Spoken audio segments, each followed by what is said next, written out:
శీఘ్రస్ఖలనం వల్ల లైఫ్ని enjoy చేయలేకపోతున్నారా?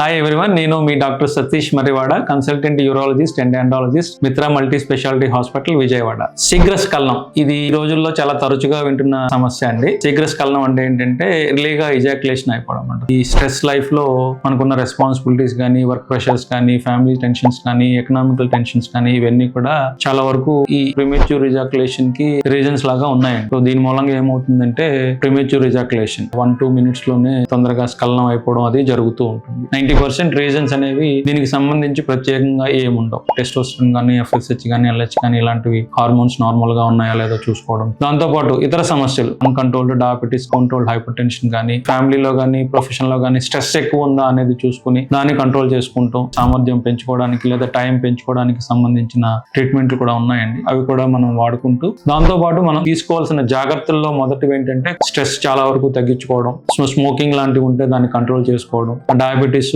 Hyper tension ఇలాంటి వాటిని కంట్రోల్ చేసుకోవడం. కొన్ని రకాల టెక్నిక్స్ ఉంటాయండి, స్టాప్ అండ్ స్టార్ట్ అని, స్క్వీజ్ టెక్నిక్స్ అని. ఒక రోజులో మార్పు వచ్చేది కాకుండా 2-3 నెలలు అలా ప్రాక్టీస్ చేస్తూ ఉంటే దానిలో కొంతవరకు మార్పులు అనేవి వస్తూ ఉంటాయి. సో ఈ విధంగా శీఘ్రస్ఖలనం సమస్యని చాలా వరకు నివారణ చేయవచ్చు. Thank you.